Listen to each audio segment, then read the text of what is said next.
Educación al Día, espacio alternativo y pluralista del equipo sindical de educadores demócratas de Antioquia. Dirección General, Omar Arango Jiménez. Escúchelo de lunes a viernes a partir de las 7:30 de la noche en los 1020 de emisora Claridad de Todelar. Somos comunicación, lucha y servicio. Amables oyentes de Educación al Día, muy buenas noches. Bienvenidos a este espacio radial del equipo sindical de educadores demócratas del departamento de Antioquia. Hasta ahora saludamos a todos nuestros oyentes quienes nos sintonizan desde las 7:30 de la noche todos los días de lunes a viernes. Mi nombre es Karina Arango Carbonó y les doy la bienvenida a este espacio para la actualidad y la educación. Bienvenidos. Porque primero está la vida y la salud de nuestros estudiantes, familias, docentes, directivos docentes y administrativos. Decimos no a la alternancia, no a la presencialidad a partir de agosto. Invitamos a la comunidad educativa a respaldar la desobediencia civil. Seguiremos el trabajo desde las casas. Unidos vamos con FECODE. Iniciamos nuestro programa Educación al Día la noche de hoy. A esta hora nos acompaña el ejecutivo de FECODE, Omar Arango Jiménez. Omar, muy buenas noches, bienvenido. Cuéntenos qué informe tenemos para los educadores en el departamento de Antioquia y en el resto del país con respecto al regreso a clases bajo la modalidad de alternancia y, por supuesto, otra información de interés para el magisterio. Adelante. Sí, un saludo cordial de parte del Comité Ejecutivo de la Federación Colombiana de Trabajadores de la Educación FECODE para todos los oyentes y comunidad educativa. Frente al tema de la alternancia educativa propuesta por el gobierno nacional, particularmente en el departamento de Antioquia, nosotros como FECODE y los sindicatos regionales, en este caso ADIDA, nos estamos oponiendo al regreso irresponsable a las instituciones educativas, a los centros educativos rurales por parte de algunos gobernantes. Felicitamos la actitud de algunas administraciones como la de Bogotá y otros como Apartado Inclusive y otros entes territoriales que con mucha responsabilidad han postergado el regreso a las clases presenciales y se sigue con el trabajo desde casa con modalidad virtual, que aunque tenemos serias dificultades y limitaciones, toca hacerlo así para poder salvaguardar la salud y la vida de los niños y la comunidad educativa. Con la medida que quiere proponer, imponer el gobierno, simplemente se expone la salud y la vida no solamente de los niños y los jóvenes, sino de los 19 millones de personas que giramos alrededor de la escuela. Y se contrapone entonces esa insistencia a la alternancia educativa con los decretos y medidas que el mismo gobierno ha tenido que expedir para confinar, para la cuarentena estricta, precisamente porque es consciente del aumento del pico de contagio del coronavirus. Y nosotros sí, como FECODE, sabemos que los niños están afectados de manera preocupante en su salud mental, los niños y las niñas, los jóvenes, la comunidad educativa en su conjunto, por el aislamiento físico, por las carencias para garantizar el derecho a la educación en condiciones dignas. Pero ante esto se impone el derecho a la vida de los niños y los jóvenes, y nosotros como docentes, como directivos docentes, tenemos responsabilidad constitucional de salvaguardar la vida de los niños, y por eso nuestra propuesta de no regresar a la alternancia hasta tanto no se cumpla con los mismos protocolos emanados por el mismo gobierno nacional. El mismo Ministerio de Educación, el mismo Ministerio de la Salud está diciendo que se tiene que cumplir con unos protocolos, y para eso no hay condiciones en las instituciones educativas por la falta de inversión de recursos. El gobierno no está de manera seria enfrentando esta pandemia. No se justifica que solamente se esté dando 1 o 2 tapabocas por mes para los niños y que para los maestros de pronto se asigne para todo el año 3 botellitas de alcohol, de gel, y que no hayan baterías sanitarias, ni jabón tampoco, ni agua potable, como lo reconoce el mismo gobierno en las instituciones educativas.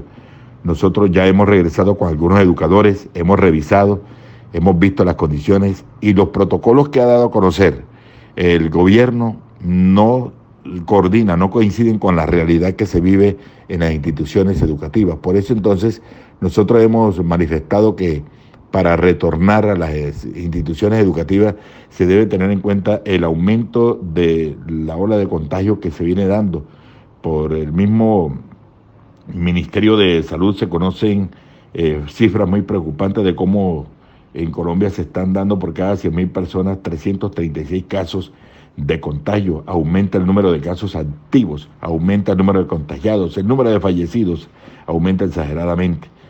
Pero también se visibiliza la debilidad que hay en la red hospitalaria, en los sistemas de salud. Los maestros no tenemos una atención en salud suficiente, ni tampoco en la red de hospitales y de clínicas hay suficientes medios para atender una emergencia que se pueda presentar. Por eso estamos llamando al gobierno nacional, a los gobernantes regionales de los entes territoriales que sean un poco sensatos y que posterguen, lo hemos dicho en reuniones sostenidas el pasado 13 de enero con el gobierno nacional, que se postergue el regreso a las instituciones educativas para preservar la salud y la vida de los niños y los jóvenes. Le estamos pidiendo que expida una directiva ministerial y que frene el deseo que tienen de retornar a la aglomeración en las instituciones educativas, donde además de necesitar de resolver los problemas físicos, también se necesita resolver los problemas de orden pedagógico, orden académico, orden curricular.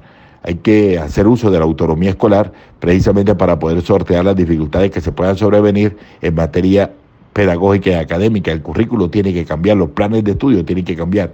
Y el gobierno no ha hecho esto, solamente se apoya en la autonomía escolar. Sabemos las dificultades que habrá cuando no todos los niños pueden ir de manera simultánea a las instituciones educativas.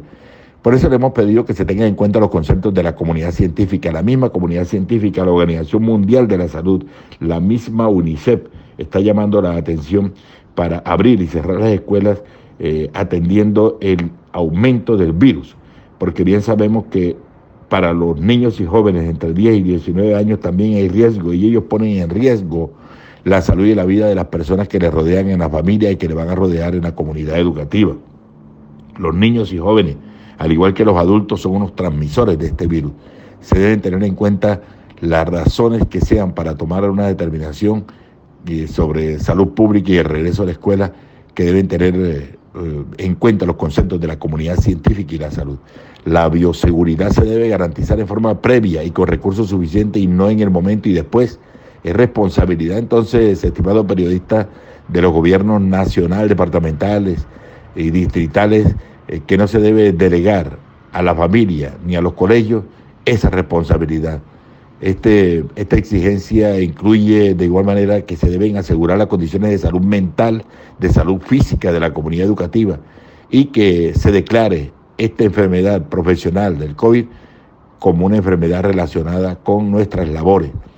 Se debe respaldar con adecuado presupuesto del Estado a la organización escolar, a la organización curricular que requieren actividades no presenciales, como también las actividades presenciales, una vez ya se haya superado el riesgo a la salud y la vida. Nosotros como educadores sí queremos retornar a las instituciones educativas, pero de una manera segura, con una inversión adecuada por parte del gobierno y la solución de los problemas que existen allá en las instituciones educativas. Nosotros queremos salvaguardar la salud y la vida de los niños, de la comunidad educativa, de padres de familia, educadores y docentes. Por eso no estamos de acuerdo con el llamado a actividades presenciales en las instituciones educativas. No hay condiciones.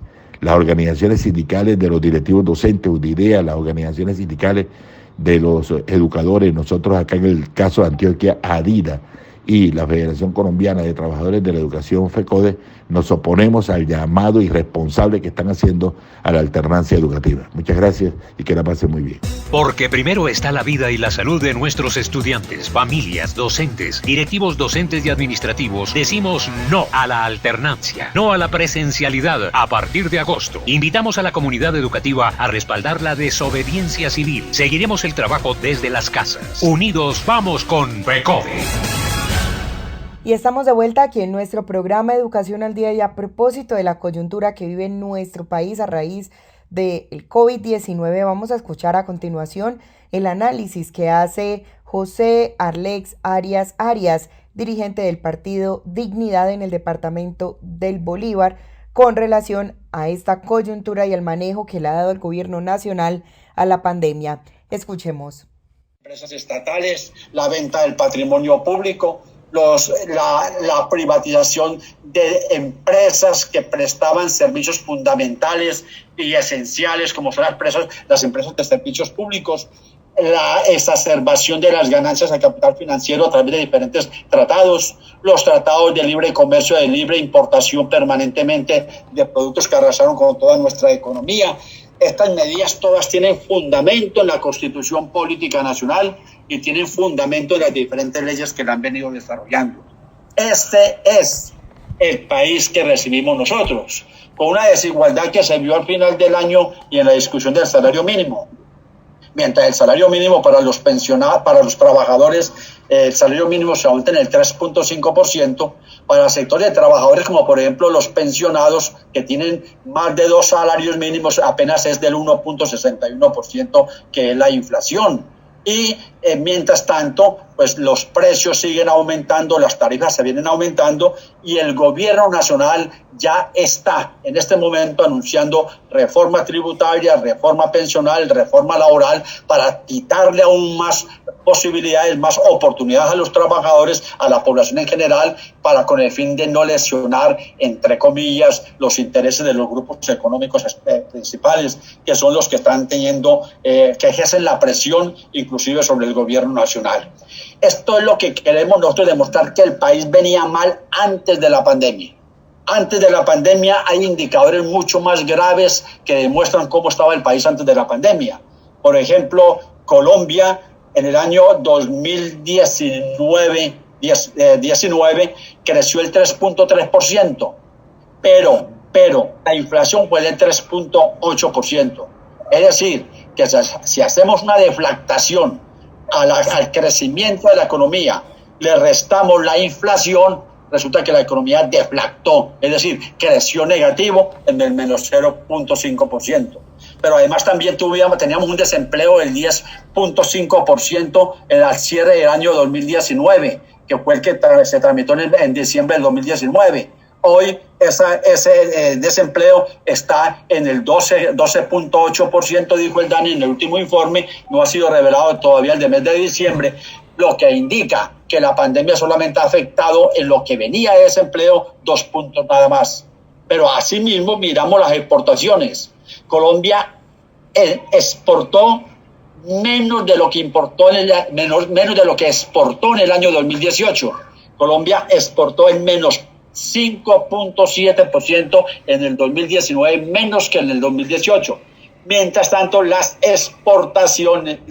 importaciones, lo que trajimos, crecieron en el 8.52%. O sea, estamos importando más que lo que exportamos. Por lo tanto, es otro hecho que revalida que bajo ninguna circunstancia la apertura económica, los modelos de TLC, Tratados de Libre Comercio, los modelos de la OCDE han beneficiado a Colombia para su desarrollo y para su producción, sino que por el contrario, lo que ha hecho es arrasar con todo nuestro aparato productivo. Dicho esto, entonces, podemos mirar entonces cuáles son los números de la pandemia y qué es lo que nos va a estar dejando la pandemia. Lo de la pandemia demuestra y queda muy claro que en el mundo se está gestionando mejor la pandemia por parte de los países que tienen un sistema público de sanidad. Es decir, su sistema de salud es absolutamente público. Con datos del día de hoy, hace aproximadamente media hora, que ustedes lo pueden bajar, entran a la página web de la Universidad Johns Hopkins de los Estados Unidos. Ahí en esa página, en vivo y en directo, en tiempo real, te van entregando los datos de las personas que van falleciendo en todo el mundo, de los que se encuentran enfermos, ingresan como enfermos y las personas recuperadas. Tenemos que en el mundo, al dato de hoy, hay 94.597.000 personas contagiadas. De esas personas han muerto 2.024.000 personas y se han recuperado 52 millones de personas. La tasa de recuperación mundial es del 54.97% y la tasa de letalidad, o sea, del número de personas fallecidas por cada 100 personas contagiadas. Esta semana cogí todo. Podemos cerrar un micrófono, Everly, creo que es, o Fabio Cortés, no sé, uno de ellos. Es del 2. 13%. Es decir, por cada 100 personas que se contagian, están muriendo en el mundo 2 personas, .13, casi 3 personas. Revisemos estos datos para tenerlos en cuenta con Colombia. ¿Cómo está Colombia con el último dato revelado por el Ministerio de Salud en el día de ayer a las 5:30 de la tarde? Colombia tiene 1.891.034 personas contagiadas. El crecimiento de contagio diario en los últimos 4 días está en casi el 20.000 personas contagiadas diariamente. Los muertos llegaron ya a 48.256 personas. Están muriendo en los últimos 4 días más de 350 personas diarias. Los recuperados, 1.718.000 personas. Pero aquí está lo más grave. Las personas activas, es decir, las que tienen la enfermedad en este momento, que tienen 2 probabilidades, de aliviarse o de morirse, o de utilizar servicios sanitarios, y que además contagian la enfermedad. Ese foco es de 125.570 personas. Ese foco estuvo ubicado en noviembre del año pasado en 64.000 personas. Y entonces esto nos demuestra que la tasa de letalidad de Colombia es superior a la tasa de letalidad mundial. Es del 2.55% por encima de la tasa de letalidad mundial, que es del 2.13% esta tasa de letalidad mundial. Pero comparémonos con el mundo.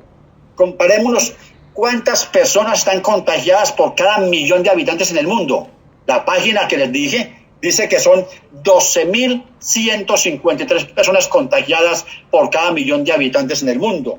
En Colombia ese número sube a 38.283 personas contagiadas por cada millón de habitantes en el mundo. ¿Cómo estamos ubicados en el mundo en relación con personas contagiadas? Estamos ubicados en el puesto número 11 entre 191 naciones. Es decir, lo hacemos peor que 180 naciones. ¿Cómo estamos ubicados en número de muertos? También en el puesto número 11 entre 191 naciones. Pero revisemos, si queremos todavía seguir comparándonos con el mundo, revisémonos por número de habitantes. El 31 de diciembre que saqué esta estadística, porque la saco para el programa Tribuna Libre de Opinión, que va todos los días, de lunes a sábado, y allí las publico todos los días. Colombia es el país número 28 con mayor número de habitantes en el mundo. Es el país número 28 en población mundial. Ese es Colombia, con 50 millones de habitantes. Al ubicarse en el puesto número 11, número de muertos, significa que hay 17 naciones que tienen igual o mayor número de habitantes que Colombia, que lo han hecho mejor que Colombia. 17 naciones. Y miremos qué naciones lo han hecho mejor que Colombia. Lo comenzó de atrás hacia adelante. Corea del Sur, 52 millones de habitantes y 1.027 muertos. Birmania, 55 millones de habitantes, 2.766 muertos. Tanzania, 56 millones de habitantes, 21 muertos. Sudáfrica, 60 millones de habitantes y 28.033 muertos. Tailandia, 70 millones de habitantes, 66 muertos. Alemania, 84 millones de habitantes, 33.230 muertos. Y aquí hago un paréntesis. Lo de Alemania cambió. Alemania pasó a Colombia ya. ¿Por qué? Porque en Europa se encuentran en la segunda y la tercera ola, la tercera cresta de la pandemia, mientras Colombia apenas estamos comenzando la segunda. Y más, algunos dicen que hay ciudades donde no han dado siquiera el primer pico, no ha llegado ni siquiera a la meseta del primer pico de pandemia. Por lo tanto, cuando Colombia retome este camino del primer pico en algunos pueblos o algunas ciudades, el segundo pico que está en algunas ciudades y el tercer pico que se espera, la pandemia nos ubicará en los 5 primeros lugares de acuerdo a cómo está esto, o oyéndonos muy bien, estaremos entre los 10 primeros. Ahí nos vamos a ubicar. Después, Colombia, hay otras naciones a las cuales le ganan a Colombia. Turquía tiene 84 millones de habitantes y tiene 20.881 muertos. República Democrática del Congo tiene 103 millones de habitantes y 584 muertos. Egipto, 101 millones de habitantes y 7.918 muertos. Filipinas, 109 millones de habitantes y 9.321 muertos. Etiopía, 102 millones de habitantes y 1.963 muertos. Japón, 126 millones de habitantes y 3.242 muertos. Bangladesh, 164 millones de habitantes y 7.509 muertos. Nigeria, 223 millones de habitantes, 1.319 muertos. Pakistán, 220 millones de habitantes y 10.105 muertos. Indonesia, 273 millones de habitantes y tiene 21.994 muertos. Y China, que tiene 1.440 millones de habitantes y 4.784 muertos. O sea, los indicadores todos demuestran hasta la saciedad que este gobierno ha sido de los que peor han manejado la pandemia. Y no me voy a meter con todo este tema que tiene que ver ahora con la gestión de la vacuna, que estamos apenas revisando y criticando esta plata. Se ve que la plata como que la han pagado la vacuna 3 o 4 veces más caro que lo que la pagaron otros países. Ya la vacuna se está aplicando en varios países de América Latina, mientras que en Colombia ni siquiera nos han dicho en qué fecha exacta llega la vacuna aquí en Colombia. La mamadera de gallo es por toda parte. Entonces, por lo tanto, no voy a ahondar en esto, porque es bueno que nos ubiquemos. Si Colombia está mal, ubiquémonos como estamos en Cartagena y en el departamento de Bolívar, y nos vamos a dar cuenta de la situación grave que estamos viviendo. Compañeros, Cartagena tiene durante toda la pandemia 49.711 personas contagiadas. En las últimas 24 horas, 624 personas contagiadas. Informe también de ayer a las 5 de la tarde. Los últimos, en este mes, el promedio de contagio de Cartagena está casi en 500 personas diarias. Personas fallecidas en Cartagena, ya van 869 personas fallecidas. El promedio en Cartagena para el mes de enero es de entre 5 y 6 personas fallecidas diariamente. Las recuperadas en Cartagena van en 46.989, pero miren este indicador, que es el indicador de contagio. 1.986 personas activas, conglomerados que pueden producir o pueden contagiar al resto de personas. Estas personas... Este indicador en el mes de noviembre era de 600 nada más. Solamente habían 600 personas activas en el mes de noviembre en Cartagena. Hoy estamos en 1.986. La tasa de letalidad en Cartagena es del 1.74%, menor que la tasa de letalidad mundial y menor que la tasa de letalidad nacional. La tasa de letalidad nacional es peor que la mundial. Para el caso del departamento de Bolívar hay 2 estadísticas. Una incluyendo a Cartagena y una sacando a Cartagena y dejando los 45 municipios restantes. Vamos a mirarlo con los 45 municipios restantes. En los 45 municipios hay 9.405 personas contagiadas, de las cuales hubo 52 en las últimas 24 horas. Ya van 320 personas muertas en esos 45 municipios. Se han recuperado 8.419, pero miren esto. Hay 666 personas contagiadas activas en todo el departamento, de las cuales la mayoría están en su casa. Solamente 14 se encuentran hospitalizadas. No más, 14 están hospitalizadas. Hay una estadística del Instituto Nacional de Salud que dice que aproximadamente el 56% de las personas con COVID-19 están muriendo en sus casas, no en los hospitales, en sus casas. Aproximadamente el 56%. Y miren, la tasa de letalidad de estos 45 municipios, restando a Cartagena, es del 3.40%. 3.40%. Tienen ustedes datos claros, claves para decir por qué no puede haber alternancia presencial de la educación, de la comunidad educativa en las aulas. Es decir, son datos que tienen la evidencia científica, porque son entregados por el mismo Instituto Nacional de Salud. En Cartagena, por ejemplo, hay en este momento hospitalizadas en este momento, ayer a las 5 de la tarde, 220 personas por COVID, de las cuales 159 son COVID confirmadas y 61 son COVID sospechosas. Y en la unidad de cuidados intensivos hay 73 COVID confirmados y 18 COVID sospechosos para 91 personas en unidad de cuidados intensivos. La disponibilidad de camas en Cartagena es solamente de 134 camas UCI y 22 adultos y 22 camas UCI para niños. Es decir, hay 155 camas UCI nada más en Cartagena. Esto nos demuestra, mis estimados compañeros, varias cosas. Lo primero, que la pandemia nos está golpeando duro, que las políticas trazadas por el gobierno nacional para evitar la pandemia no han dado el fruto necesario. ¿Y por qué no dieron el fruto necesario? Porque recuerden ustedes que la pandemia arranca el 24 de marzo con el primer decreto, y ese primer decreto ya dejaba una serie de exclusiones para darle campo a toda la actividad económica, pero ya para el mes de abril, en la primera prórroga, abren 47 exclusiones.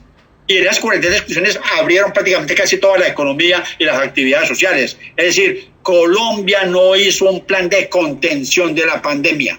Colombia lo que se trató fue de mirar a ver cómo la mitigaba, haciendo expansión de unidades de cuidados intensivos y tratando de ver cómo atendía la calamidad que se venía para encima. Colombia ha privilegiado la economía de unos grupos económicos por encima de todo lo que puede ser la vida de los colombianos, y esa es la gran verdad. Hoy por eso es la insistencia de la ministra, de meter la gente que se vaya directamente, para tratar de demostrar que no es cierto que su política fracasó. Porque si hace plan de contención, demuestra que su política fracasó totalmente. O se oponen a las cuarentenas, o se oponen a que haya cuarentenas firmes, fuertes de grandes conglomerados. Y lo hacen por partecitas, por particularidades, para tratar de demostrar que están haciendo el trabajo. Entonces es trabajo de mitigación, no es trabajo de contención. Lo han dicho los médicos, lo han dicho los científicos. Por lo tanto, ustedes tienen claro y elementos muy contundentes para demostrarle a este señor gobernador que con un índice de letalidad del 3.40% es un crimen de lesa humanidad mandar a toda la comunidad educativa, así sea alternancia presencial o a cualquier tipo de presencia que hagan ustedes en las escuelas. Y de esta manera hemos llegado al final de nuestro programa Educación al Día. Les recuerdo que este es el espacio radial del equipo sindical de educadores demócratas del departamento de Antioquia. Recuerden que les habló Karina Arango Carbono. Que tengan todos una feliz noche. Educación al Día, espacio alternativo y pluralista del equipo sindical de educadores demócratas de Antioquia. Dirección General, Omar Arango Jiménez. Escúchelo de lunes a viernes a partir de las 7:30 de la noche en los 1020 de emisora Claridad de Todelar. Somos comunicación, lucha y servicio.